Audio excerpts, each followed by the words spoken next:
Olá, boa noite. O É Notícia entrevista hoje o ex-governador do Ceará, Ciro Gomes. Ministro da Fazenda no governo Itamar Franco e ministro da Integração Nacional no governo Lula, Ciro disputou a presidência da República 2 vezes, em 1998 e 2002. Boa noite, governador, seja muito bem-vindo ao É Notícia. Obrigado. E eu já começo com essa pergunta. O senhor já disputou a presidência 2 vezes, disse recentemente que pensaria 100 vezes antes de disputar a presidência novamente. O senhor já tomou a decisão de disputar o cargo? Eu vou pensar 99 vezes, não é? Desde a última vez que lhe falei, se serei. Por quê? Porque a missão de presidir o Brasil na sequência dessa anarquia, dessa generalizada degradação das nossas instituições, será uma tarefa inumana para uma pessoa, como eu já disse, como eu, que penso o que eu penso, que falo o que eu falo, que confronto os confrontos que eu já tive que enfrentar e sem arrependimento nenhum, mas eu atribuí ao meu partido essa decisão. E eu, cada dia que passa, sinto crescer a responsabilidade de ajudar, pelo menos, a construir uma alternativa para o nosso país. Bom, se depender do presidente do seu partido, do PDT, o Carlos Lupe, ele já diz, desde que o senhor filiou, é um bom amigo, tem entusiasmo, que o senhor é candidatíssimo à presidência da República. Se eu for, vou para fazer história. Como fazer história como? Eu não vou para fazer um projeto de poder, como infelizmente desperdiçamos com Fernando Henrique e Lula, 2 extraordinárias oportunidades de reformar as estruturas do país. O Brasil está caindo aos pedaços, nossa economia está em pandarecos, o preço amargo disso são 12 milhões de irmãos e irmãs nossos sadios para trabalhar, que não têm hoje a oportunidade de trabalhar.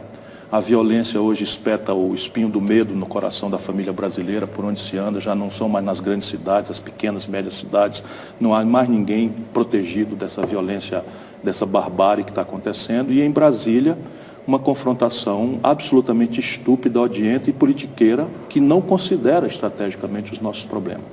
Faz uns 2 anos que ninguém dá um dia de serviço a resolver o problema da nação brasileira. É interessante porque o senhor usou na primeira resposta uma palavra forte, que é anarquia. Muita gente diz que as instituições do Brasil estão mais fortes, que elas foram testadas recentemente com o impeachment, em outros episódios políticos, e que elas estão fortes. O senhor discorda disso? Não, nós estamos vivendo uma degradação institucional sem precedentes na história moderna do Brasil. Por quê? Como? Porque não está mais funcionando nada. Você tem a chefia do Estado Nacional Brasileiro colapsada, você tem um sem voto, não é, pedante, imbecil, traidor, usurpador e qualquer outro adjetivo que você queira ver, personalizando uma presidência da República ilegítima. O senhor está se referindo ao presidente Temer? Ao senhor Michel Temer, né, que me perdoem os brasileiros que gostam das palavras elegantes, mas ele é o grande responsável pela usurpação que fez. Né? Na sequência, você tem um judiciário exacerbadamente fazendo política, um Ministério Público, evidentemente que estou falando das exceções, não das regras. Temos um Ministério Público exorbitando completamente de suas tarefas, um povo brasileiro cansado de sofrer, claramente querendo, né, o fim da impunidade, protegendo, mas o pretexto da moralização no Brasil está se prestando agora a um surto violentoide e fascista, né, que nega franquias que são universalmente pacificadas na história da humanidade. Enfim, é uma barbárie que nós estamos assistindo no Brasil. Mas de onde vem esse fascismo, essa violência a qual o senhor se refere? Vou dar aqui alguns exemplos. Né? Você tem, por exemplo, as 10 medidas contra a corrupção. Isso é uma manchete absolutamente amável para os nossos ouvidos, cansados da impunidade. Eu tenho 36 anos de vida pública, nunca respondi a um inquérito, nem sequer para ser absolvido. Quero dizer isso, embora seja mais nada do que a minha obrigação, para ter autoridade moral para falar o que eu vou falar aqui. Mas é uma raridade no meio político, né? Então... Eu cumpro o meu dever, isso é só minha obrigação. Nunca respondi nem sequer para ser absolvido. O que seria absolutamente natural, alguém que foi deputado, prefeito, governador, ministro 2 vezes, enfim, nunca nem sequer para ser absolvido. Dito isto, veja bem, uma garotada se reúne, não duvido até da boa fé, né, mas uma garotada sem maturidade, insensada por esse aplauso desesperado de um povo cansado de ver a impunidade. Esses são os procuradores de Curitiba e mais alguns por aí afora. É um fenômeno que não está circunscrito a Curitiba. Não duvido da boa fé, elabora uma providência que são 10 medidas contra a corrupção. Imediatamente, nós que estamos muito ocupados, todos trabalhando, todos dentro dos ônibus, indo para casa, preocupados em pagar as contas, somos solidários. Nós queremos não só 10, queremos 1000 medidas contra a corrupção. Só que esse cidadão colocou lá, por exemplo, a validação de provas obtidas de forma ilícita. Ou seja, eu te torturo, faço um cárcere privado, te torturo, e você, nessa tortura e no cárcere privado, me entrega uma informação que no futuro seja relevante para enfrentar alguma coisa de corrupção. Tinha a palavra boa-fé ali Sim, ainda, né? de boa-fé. Lista de boa-fé, que é difícil, é tão o Torquemada, subjetivo, que né? fazia, queimava mulheres, porque não sei o que e tal, não duvido que se atribuiu uma boa-fé em nome de Deus. Isto é um disparate sem fundamento. Depois os cidadãos propuseram, no meio das medidas, né? Propuseram que você pagasse um percentual da corrupção por dedo duro. Então repare bem, só quem não conhece a vida entra numa dessa. Eu posso acertar se criaria a indústria do dedo duro. Nós dois nos acertamos. Essa figura nos Estados Unidos, né? O whistleblower. Sim, a história americana, a cultura jurídica americana, a fórmula e os valores da escola norte-americana à qual eles estão aderindo, inclusive ilegalmente, porque estão traficando influência, sem percorrer as mediações legais, tipo o Ministério da Justiça. O senhor Moro, de quem eu não duvido da boa-fé, a quem eu ainda apoio, o senhor Moro passou agora para uma empresa privada da Inglaterra informações para essa empresa privada processar a Petrobras. Informações essas obtidas em segredo de justiça, sem o trâmite pela diplomacia brasileira e pelo Ministério da Justiça. Tudo isso é uma anarquia completa. E assim, quando a gente acha que é dono da verdade e que, estando de boa fé, a gente pode fazer o que quiser, por que eu não mando dar uma surra de relho no meu adversário? Tudo bem, governador. De boa fé. Mas essas sabendo medidas... que o meu adversário é um picareta, por que eu não posso dar uma surra de relho nele? Porque não pode, porque na civilização os poderes contêm os apetites e as regras estão aí para serem cumpridas e obedecidas por todos nós. Agora, repare bem, eu te torturar, e porque daí dessa tortura, que é uma coisa absolutamente, na minha cabeça, intolerável, sai uma informação relevante, depois é o seguinte, nós dois nos acertamos. Eu não vou cumprir dar muita conversa aqui, senão daqui a pouco esses fascistoides aí vão achar que eu estou contra. Não estou contra. Eu sou severo, eu sou a favor da punição mais severa possível. Estou só dizendo que o céu não é perto. Mas fascistoides, o senhor está se referindo a quem? Também aos procuradores de Curitiba? Mas sem nenhuma dúvida. Esse Dallagnol é completamente fascista. A prática dele, a presunção de que está aí talvez falando em nome de Deus, pelas suas convicções religiosas, tem que ter um pouquinho de humildade. Então o camarada diz assim, está tipificado o crime de responsabilidade para juízes e promotores. Exatamente, foi um companheiro do seu partido, PDT, o que é o crime de responsabilidade? Que apresentou isso na Câmara. Isso, o deputado Weverton. Exatamente. Então repare isso bem. Acabou aprovado pelo plenário da Câmara e foi muito criticado. Por quê? Porque 100% dos prefeitos brasileiros não aguentam mais o constrangimento abusivo de promotores por aí afora, que não eleitos dizem para fazer e desfazer, destroem reputações. E eu estou avisando isso faz tempo. Sim, minha querida, mas você sabe o que é? Não tem nada de subjetivo. Primeiro, por ser muito aberto e abrangente. A oportunidade foi a pior possível. Disse isso ao meu companheiro. A oportunidade, por quê? Porque o ambiente é de golpe de Estado. O ambiente tinha morrido a garotada da Chapecoense, o país inteiro estava sofrido e doído. E esses camaradas em Brasília perderam a noção. A maioria da Câmara de Deputados do Brasil é de corruptos. A maioria do Senado brasileiro é de corruptos. E os corruptos elegeram, por suas maiorias, esses cidadãos que nos enchem de vergonha. Ok? Não me confunda. Agora, pode um juiz exercer atividade partidária enquanto juiz? Está escrito lá que não, isso é um abuso. Quem julga são os políticos? Não, a própria magistratura que julga. Quem no mundo acha que um juiz, estando um processo pendente de julgamento, tem direito de dar entrevista antecipando a sentença sem colocá-la nos autos pelo devido processo legal? Isso está escrito lá. Isso é assim no mundo inteiro, meu amor. Mas esse é só um dos pontos, o meu amor, né? Aqui é o meu amor Brasil, entende? Mas esse é só um dos pontos, né? Existem várias... Não tem vários, é só isso, está tudo tipificado. E quem julgará ou não então, o abuso... Então o senhor concorda com essa punição? Mas eu estou cansado de saber, eu nunca fui processado, eu nunca fui processado nem para ser absolvido e tenho 36 anos de vida pública. Mas, por exemplo, no Ceará, um garoto procurador entrou com a representação por improbidade contra mim, porque eu, como secretário de saúde, fiz um convênio com a prefeitura que, por sua vez, contratou uma cooperativa de socorristas para operar o SAMU. Muito mais barato do que mercado, uma cooperativa não é uma empresa, não tem lucro, etc, etc. Evidentemente, eu estaria já na lista de pessoas processadas por improbidade, que no Brasil significa ladrão. Percebe? Evidentemente, o juiz federal, vendo o abuso, mandou arquivar. E eu não respondi por isso. Mas é justo isso? Muitas pessoas, é razoável? Não, muitas pessoas Denunciação acham... caluniosa por perseguição, e se um promotor resolver perseguir você... Muitas pessoas concordam. Você é jornalista. Concordam. O promotor diz assim, me entregue sua fonte. Governador, sim, muitas pessoas Aí você diz, não posso entregar. Que é necessário uma atualização da lei de abuso de autoridade, que é antiga, de 1965, que aliás é outra história, né, que está sendo discutida no Senado.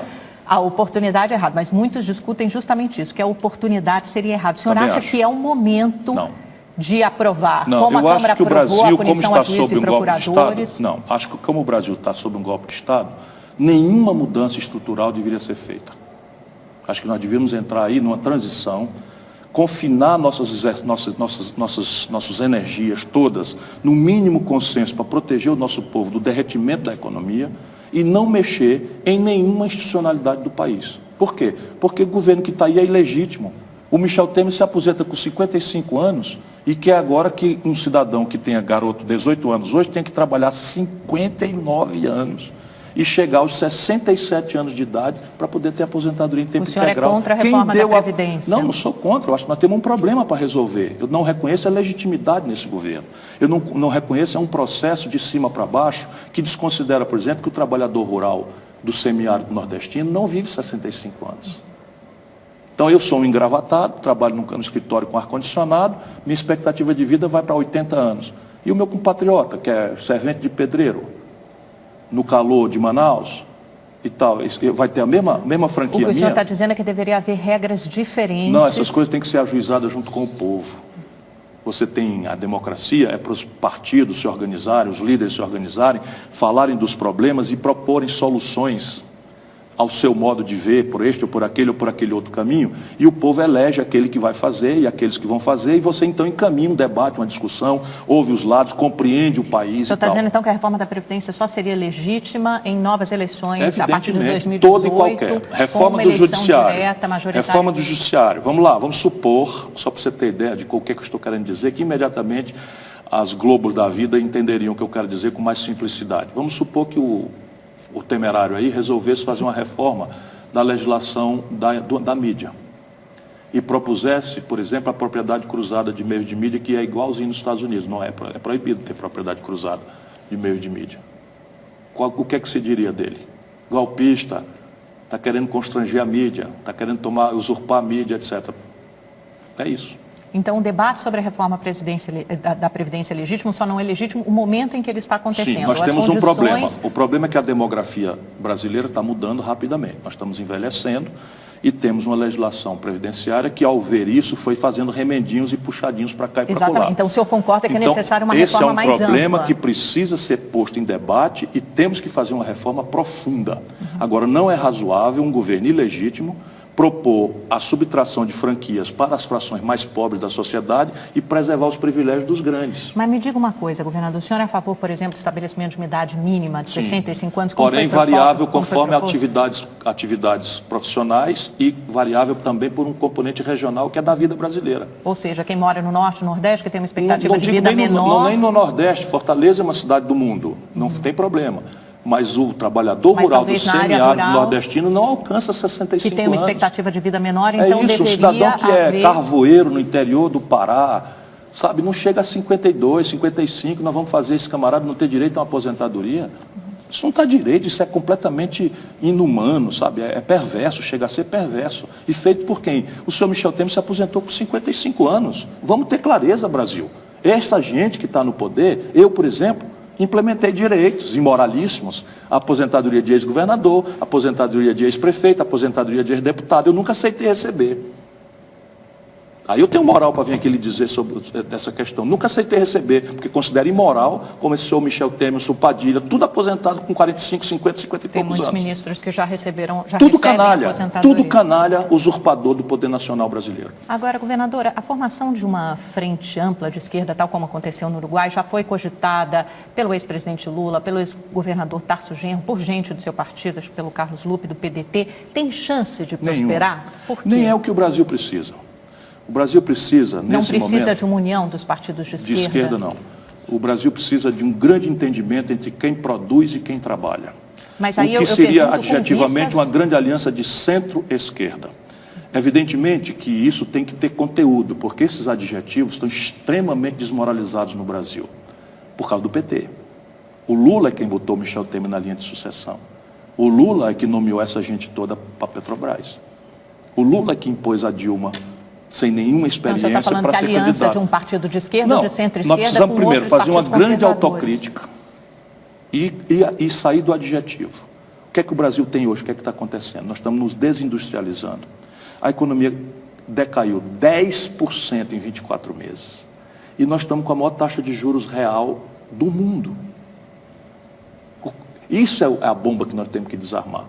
O empreendedor brasileiro, ele precisa ter condição e apoio para trabalhar e produzir, porque é a única condição que nós temos de extrair aquilo que nós, do pensamento progressista, queremos. Tudo bem, vamos lá. Três coisas: emprego, salário e receita pública para pagar uma mínima mudança na saúde, na educação e no enfrentamento da violência. Aí o governo atual de Michel Temer diz que está tentando justamente desarmar essa bomba dos milhões de desempregados, da crise econômica, da crise política, ele que está produzindo até isso. 2018. Isso que eu vou perguntar para o senhor. É impossível desarmar essa bomba nesse caminho até 2018? Repare, o senhor acha que só com novas eleições a partir de 2018 que isso será possível? Completamente. Primeiro, porque não tem legitimidade e isso não é trivial. Nenhum governo sem legitimidade tem força moral para convocar a nação a debater o sacrifício. Aí eu venho um adversário como eu e diz assim: o senhor Michel Temer, o senhor tomou o poder, o senhor não tem a menor autoridade moral e o senhor está propondo uma previdência social que mata o nordestino sem chance de ter aposentadoria, para o senhor ter uma aposentadoria feita aos 55 anos com um salário acima do teto. Está aprovando a PEC do teto de gastos, né? Antes da reforma da Previdência. Sim, foi a grande, mas repare bem, não está não, isso é mentira. Também tem um monte de brasileiro de boa fé, porque eles estão falindo o país. A situação fiscal brasileira é sem precedentes. Esse ano o déficit nominal será de 450 bilhões de reais e o déficit primário se aproximará de 200 bilhões de reais. Não há nada parecido na história brasileira. O senhor acha que o ano que vem vai ser igual. Vai ter um leve crescimento, né? Pelas expectativas do mercado igual. Até agora. Por quê? Porque a receita pública está despencando.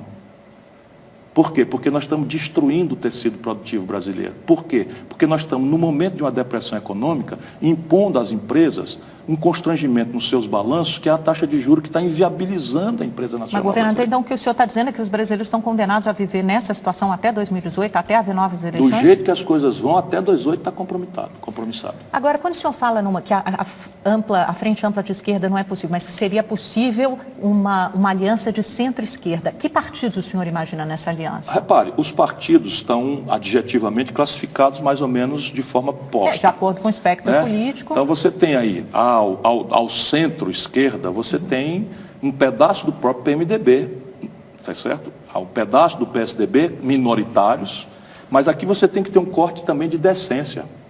Porque não dá para fazer mais aliança com bandido e trazê-los para o centro do poder. Mas com vista às eleições, você não consegue metade do PMDB ou metade do PSDB? Não, claro que sim. Claro que conseguem. Só quem fez a bobagem de botar o PMDB organicamente na linha de sucessão foi o Lula, ninguém mais. Vê se o próprio Lula escolheu. Então, próprio Lula escolheu o Zé Alencar para vice. Então o senhor imagina. Um homem extraordinário, maravilhoso, e tirou ele do PMDB. E era um empresário. O Itamar Franco foi vice do Collor, um homem de bem, né, decente. E aí o Lula entrega, bota a Dilma, uma pessoa inexperta, gente boa, séria, mas sem nenhuma experiência, e bota um espertalhão, fator de unidade da quadrilha do PMDB, como o Michel Temer na linha de sucessão. Depois contemporiza com Eduardo Cunha, presidente da Câmara. Depois faz acordo para o Renan ser presidente do Senado. Isso é a tempestade perfeita que está se organizando sobre as costas do povo brasileiro. Mas isso provavelmente vai continuar assim até 2018, né? Mas, o senhor imaginaria, o senhor imaginaria atrair quem para o seu lado? Que partidos? É isso que o senhor fala? Eu não estou muito preocupado com isso agora, não. Sabe, essa ideia de transação em Brasília, trancada em sala, não me agrada. Mas a aliança com o PT o senhor não vê como possível? Não, eu não vejo não por mim. Eu não vejo pela natureza do PT. Porque o presidente do PT, o Rui Falcão, disse numa entrevista recentemente que o PT só trabalha com o plano A e que o plano A ainda é o Pronto, Lula. Acabou, tchau, boa sorte. O senhor não vai nem insistir? Não vou mesmo. O senhor acha que o Lula tem condições Não vou e também não contem mais comigo. Desde 89 que eu estou nessa, agora só vou para mudar. O senhor está rachando, então, com o PT? Não, só vou para mudar, não estou rachando com ninguém. O que eu acho necessário, agora eu vou te explicar, é a gente dar conteúdo prático a um projeto nacional de desenvolvimento. Como é que nós vamos interromper a desindustrialização do país? Como é que nós vamos fazer via complexo industrial do petróleo e gás, complexo industrial da saúde, complexo industrial da defesa, complexo industrial do agronegócio? Como é que nós vamos recuperar a capacidade de se industrializar do Brasil? Isso que tem a ver com a recuperação da equação de financiamento da economia brasileira. Como é que a gente vai ter uma política monetária e fiscal que sejam fraternas, amistosas a quem produz e trabalha, encerrando a cultura do rentismo que faz... O Brasil está atolado muitos anos. O Fernando Henrique e Lula fizeram a mesma coisa. O filme da virada do Fernando Henrique 98, 99 é o filme que nós estamos assistindo agora. Naquela data o PT propôs o impeachment do Fernando Henrique. Quais seriam suas medidas na área econômica, por exemplo? Assim, você tem primeiro que fazer uma reversão das expectativas. Então, a primeira coisa que tem que fazer é reduzir a taxa de juros. Simples assim, e olha que eu não sou uma pessoa simplória. Mas é porque a inflação estava muito alta, mentira, né? Você só pode reduzir a taxa de juros quando a inflação estiver mais comportada. É mentira, é lavagem cerebral. É lavagem cerebral, é mentira. A inflação, quando a Dilma botou a taxa de juros em 14,25, projetada, era de 11,5%, puxada por preços administrados pelo governo, tarifaço de energia elétrica em São Paulo foi 70%. Era preços cambializados, nossos remédios que a gente compra na farmácia são todos importados, porque a gente não tem política industrial de comércio exterior, prostrados a essa estupidez neoliberal, 80% da nossa química fina vem do estrangeiro, paga em dólar. Se eu precisava de R$ 2,20 para comprar $1 de Tilenol, eu preciso de R$ 4,00 para comprar $1 de Tilenol, o preço de Tilenol sobe e não tem taxa de juros que dê jeito. Então é mentira. Só que hoje, aceitando a mentira para argumentar, a projeção da inflação para o futuro é de menos de 5%. É 4,7%, 4,8%. Então já dava para o Banco Central ter começado uma redução a taxa de juros está fazendo em 13,75%. Mais agressiva da taxa de juros. Está só inflando o balanço dos bancos, porque agora estão micando com créditos que são idiotas, no fundo. Nós estamos semeando para certa, como 2 e 2 são 4, uma crise no setor financeiro. Mas o senhor concorda, então, que o Brasil precisa de algumas reformas, além de reduzir a taxa de juros? Nós precisamos reformar o sistema de tributos, né? Na direção oposta do que estão falando, nós precisamos desonerar a produção e o investimento e sobregravar progressivamente o consumo suntuário e o legado de heranças e doações. Porque essas desonerações seletivas não deram certo no governo Dilma, isso foi um keynesianismo imbecil, mal lido, do Dr. Guido Mantega. Fizeram renúncia fiscal de 84 bilhões de reais para o oligopólio de automóveis e eletroeletrônicos mandar remessa de lucro para o estrangeiro. Então, de que tipo de desoneração? Como é que seria Não, estou falando de desoneração, não. Estou falando de oneração de heranças e doações. Estou falando de agravar mais progressivamente o consumo suntuário e desonerar o investimento. Só isso, o investimento, não é o consumo. Então, aumentar os impostos dos mais ricos e desonerar a produção ou reduzir os impostos da produção dos investimentos. A gente estava falando, só para fácil de falar e guerra para fazer. E difícil de fazer, exatamente. A gente tá Mas falando por quê? Porque Brasília, agora está ficando demonstrado, Brasília não tem a ver com o Brasil. Brasília não está se doendo com a dor do nosso povo, com a dor da classe média, com o sofrimento, a angústia, a exasperação, a revolta do nosso povo. Brasília não tem nada com isso, eles estão mostrando isso. Agora, governador, só para a gente fechar esse bloco e ir para o intervalo rapidinho, o senhor acha que o Lula tem condições de disputar a presidência em 2018?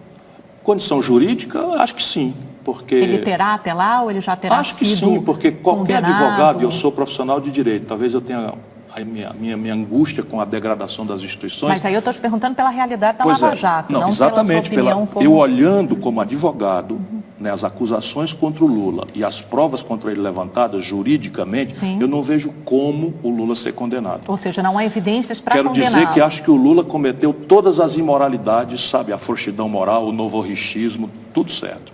Quem botou essa gente toda aí para roubar, sabendo ou não sabendo, foi ele. Porém, eu estou falando do processo, se ele merece ou não merece ser condenado. E garanto a você, conhecendo o Brasil como eu conheço, o sintoma de um presidente corrupto não é um triplex cafona numa praia cafona de Guarujá. É algo muito maior. Pode acreditar. O senhor está falando que do ponto de vista estritamente jurídico não há evidências, não há provas para condená-lo. Não vejo como, falando como advogado profissional do ramo. Mas e o que o senhor acha que vai acontecer? Sua opinião, não do ponto de vista jurídico, mas... Não tem mais lei no Brasil, tudo pode acontecer. Ele pode ficar fora do páreo juridicamente. Tudo pode acontecer. Politicamente, não, ele tem condições de concorrer pela degradação, pela deterioração da imagem dele, acho que seria um já desastre aconteceu. Para o país e para ele. Isso eu tenho dito com clareza. O senhor acha Quando que ele iria um falcão perder? desse, dando sequência ao desastrado exercício de uma presidência que enterrou o partido, importante para o Brasil. Esse falcão é um imbecil, na minha opinião, desde sempre. Já ouvi fazendo besteira 1000. E continua. Né? Mas o que ele está dizendo? Ele não está querendo bem ao Lula. O que ele está querendo? Está querendo usar o Lula para ver se salva um resto do PT. Quando, na verdade, o que pode salvar o PT, que é importante para o país, é uma autocrítica.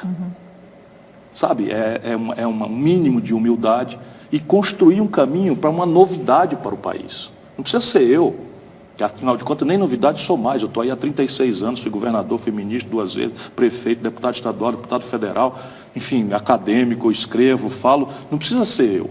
Agora, se o Lula vai, o que é que vai acontecer?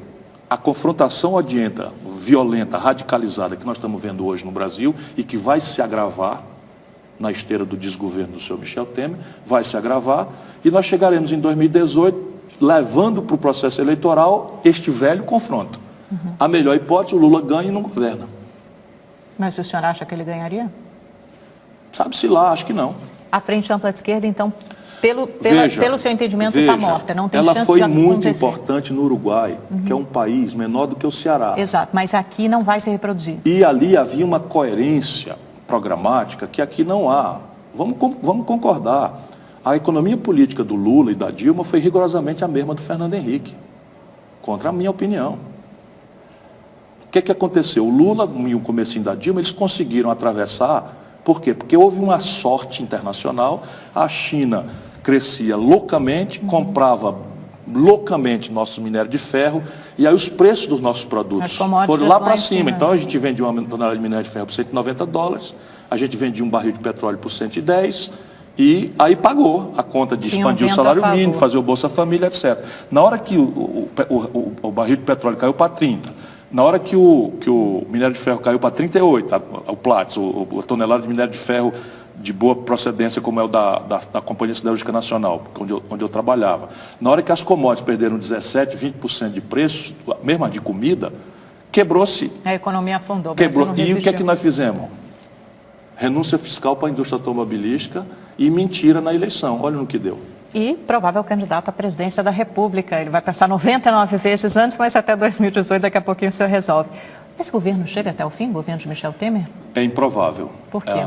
O conjunto de energias que estão se acumulando, agravadas pela ilegitimidade, agravadas por essa anarquia, né? Judiciário, Ministério Público, políticos, e, enfim, essa anarquia que eu estou muito angustiado com ela, a tendência das elites brasileiras é produzir um fusível, um escape. E, evidentemente, esse escape não espera 2 anos. Então, provavelmente, o Tribunal Superior Eleitoral, se continuar essa energia se acumulando, vai caçar a chapa e o Congresso vai eleger indiretamente um novo presidente. Essa energia talvez até seja, penso eu, melhor para o país. Essa energia se acumulando, o senhor diz, se o presidente Temer, por exemplo, perdeu o respaldo, o apoio do mercado, que é aquele ente meio figurado, sim, mas que representa mas basicamente um é o seguinte, o mercado tributou a ele algumas tarefas, que ele está fazendo a retórica do mercado e faz o oposto.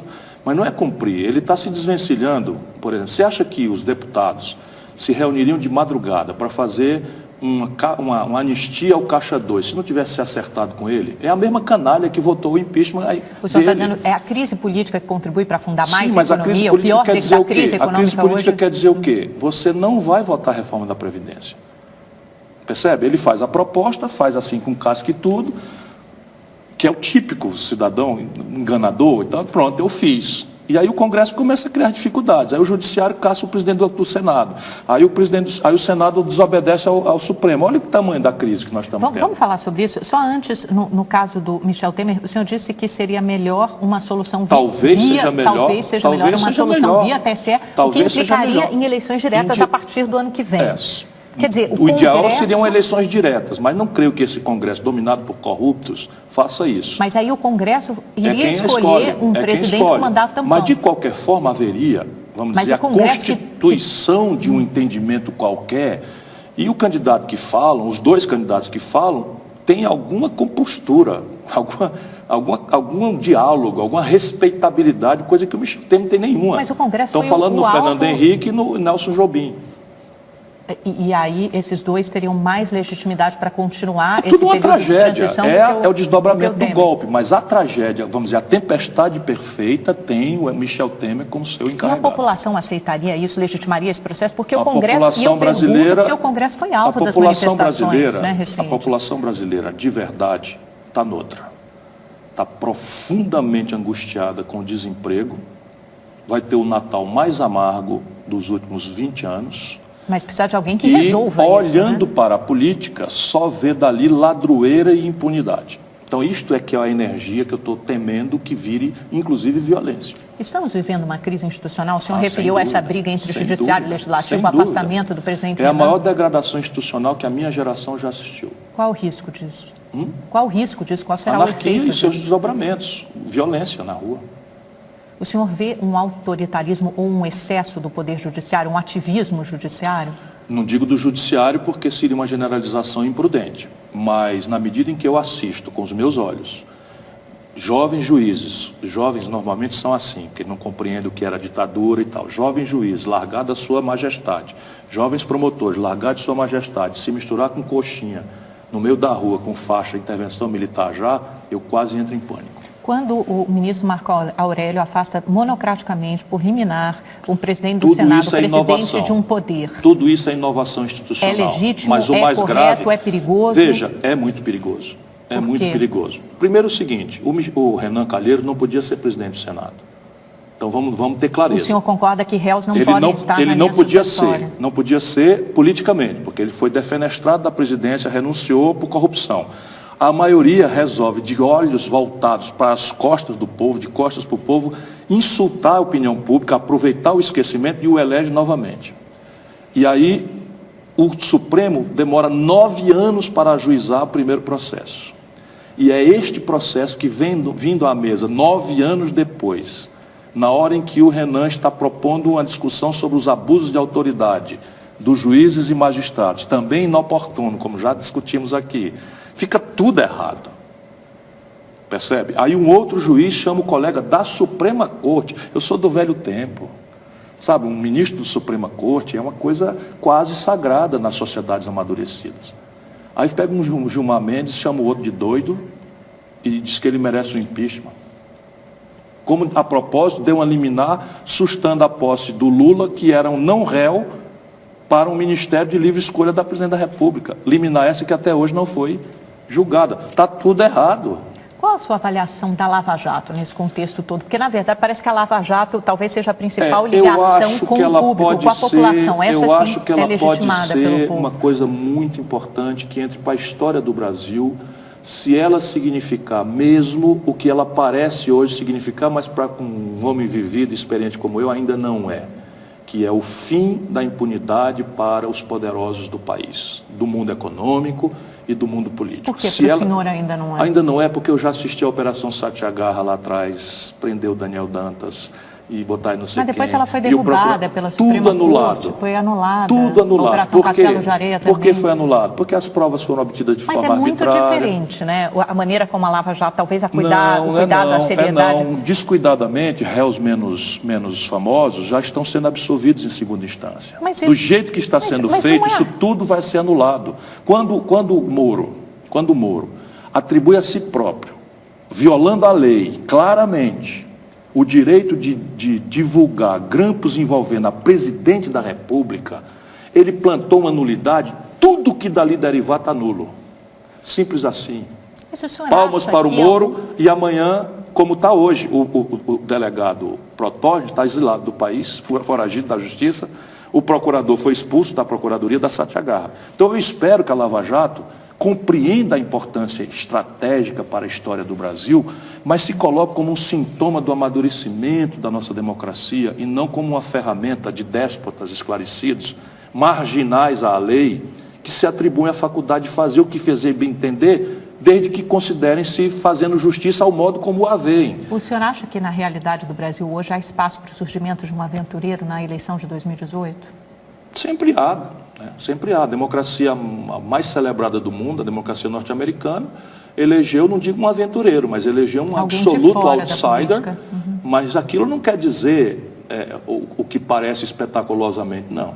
Aquilo quer dizer o seguinte: o operariado branco americano quis um ponto final nesse modelo neoliberal, né, do financismo a qualquer preço, que destruiu os empregos nos Estados Unidos. O mesmo pode isso talvez seja bom para o mundo. A gente já viu alguns exemplos nas eleições municipais. Isso talvez seja nas 3 grandes cidades brasileiras. Talvez seja. O senhor acha? Por quê? Talvez seja, porque eu não sei o que ele será por afirmação. Isso é um grande incógnito, acho que até para ele. Mas a negação da perversão neoliberal já estava há destempo. Mas será que vai a ser Europa está devastada. por algo melhor? Eu não sei.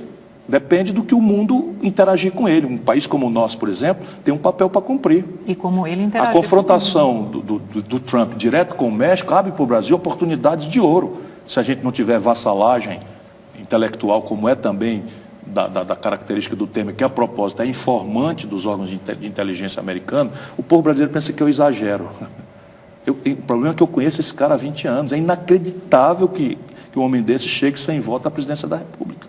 Estou dizendo, ele é informante dos órgãos de inteligência dos Estados Unidos. Está no Wikileaks, para quem quiser ver. Agora, governador, uma última pergunta antes da gente ir para o nosso pinga-fogo. Muita gente que gosta do senhor e gostaria de votar no senhor, se o senhor eventualmente for candidato na eleição de 2018, fica preocupado porque acham que o senhor tem o jeito mais estourado, ou mesmo como o senhor diz, que gosta de falar o que pensa, né?